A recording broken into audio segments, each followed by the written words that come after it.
Muitos são os desafios da vida.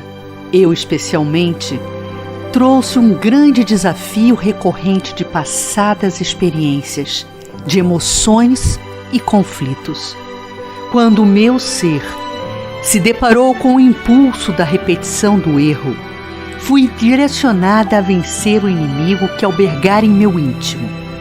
Das guerras do ser, as mais difíceis de ultrapassar são aquelas que pulsam dentro de nós. Tive a força dos bons amigos para enfrentar os meus terríveis desafios. O incansável combate de cada dia foi a receita para concluir meu tempo e minhas tarefas, sem fugir da vida. O suicídio, irmãos, ainda hoje é desafio pungente em muitos na Terra.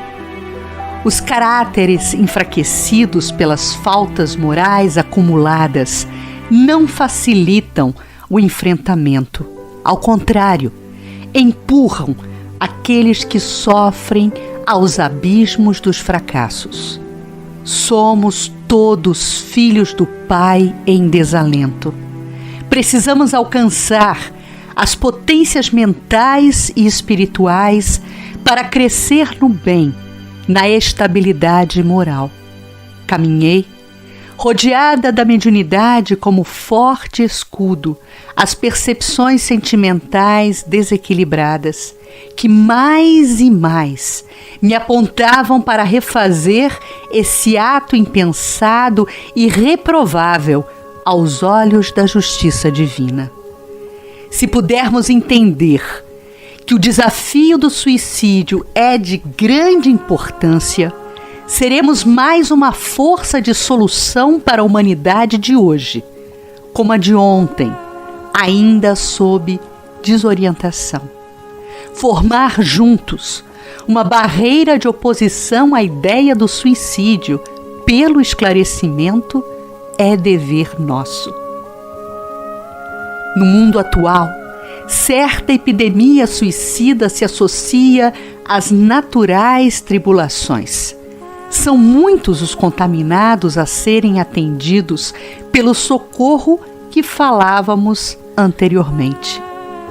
Toda vez que somos constituídos de mais força pela espiritualidade amiga, devemos sim oferecer de nós, cuidar de cada um, para que veja em suas aflições uma solução, que não se encontre perdido. Aqueles que estão com o impulso desta natureza são irmãos que podem e devem ser sarados desta aflição de descontrole da vontade. A doença da desordem de pensamento e da sensação de abandono originam os sintomas e as patologias dessa epidemia. Olhem com cuidado, vejam com o coração. A receita de cada ação não deve partir da vontade dispersa, mas da consciência crística que está disponível também no Espiritismo. O esclarecimento que nossos irmãos esperam para a recuperação da mente desequilibrada demanda trabalho. Este trabalho é preciso que se faça. Não é preciso aguardar um momento futuro. Já se faz tardia a necessidade de ação. Por exemplo, muitos pregam aquilo que julgam atender à propagação de suas correntes religiosas, sem se perceber que a maior divulgação e aquela esperada por Deus é a renovação da humanidade e torná-la sadia, suportada pela moral do Cristo. Algumas palavras que da boca saem são fracas, pois muitas vezes não ecoam do coração. Como dizíamos, os carentes e doentes do mundo não são apenas meros receptores de parlatórios infrutíferos. São aqueles que precisam colher os ensinos e ver neles possibilidades de socorro às suas tormentas pessoais. Tanto o Espiritismo quanto outras correntes religiosas, mandatários da pureza que veio de Deus, com origem grandiosa e nobre, não podem deixar de lado a questão principal, compondo adornos e firulas, ao invés de oferecer a essência libertadora. Quando aprendermos que a terra é grande campo de semeadura e que os lavradores infiéis, sempre presentes na seara, sucumbirão na hora da colheita, teremos maior preocupação em nossas palavras, atos e sentimentos, de modo a coadunar em processo de sintonia plena na construção do reino de Deus na terra. Busquemos reflexão sobre as demandas que sucedem de geração em geração, deixando que sejam permanentes os momentos de felicidade entre nós. Jesus, magnânimo, foi simples em ensinar que amando seremos libertos dos erros e fracassos, das equivocadas opções pelo mal proceder.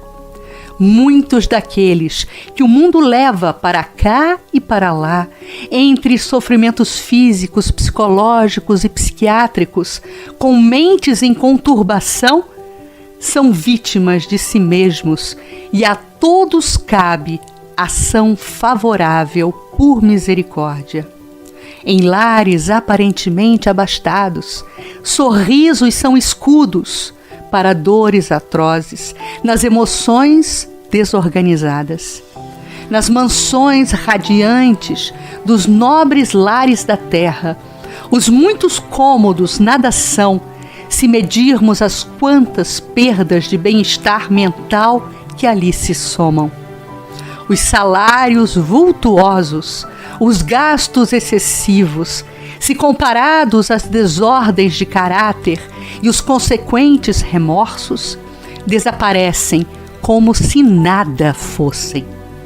Nosso olhar compassivo é atitude de ação. Precisamos enfrentar com bom ânimo os motivos de aflição, guardar na fé ativa a solução das perturbações para nós e para os que nos cercam. É o Espiritismo, um dos veículos para que o indivíduo conheça a vida em plenitude. É um caminho que mostra que há um passado e que o futuro vai além das fronteiras do túmulo.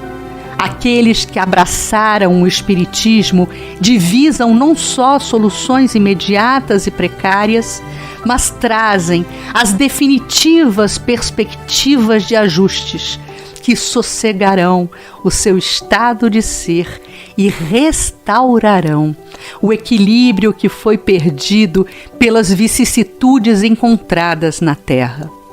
Se aplicarmos o conteúdo da terceira revelação a traduzir as necessidades da existência atual dos homens, dos tormentos, pela falta de afetividade, pelo isolamento tecnológico ou pelas fantasias que comprometem o aspecto moral do mundo, inventadas nas telas e nos aparelhos de atuação midiática, poderemos seguir na construção de novas alternativas para que a vida seja colocada no primeiro lugar de importância e zelo. Assim fazendo, não consideraremos mais o imperativo de lutar pela vida, pois todos os comportamentos serão voltados para a ideia de que ela, a vida, é um supremo dom de Deus. Não há como adiar o trabalho que todos temos para fazer. O combate maciço em favor da exaltação do viver como deve ser. Não há tempo, Não podemos falar em novos procedimentos ou rever meios de ação. Já temos tudo o que precisamos.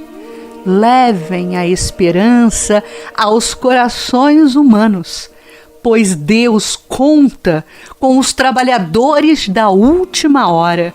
Que sejamos os que encerram a vinha e entreguemos ao Senhor todos os que nos foram dados em confiança. Rendamos culto à vida. O melhor é viver. Ivone do Amaral Pereira.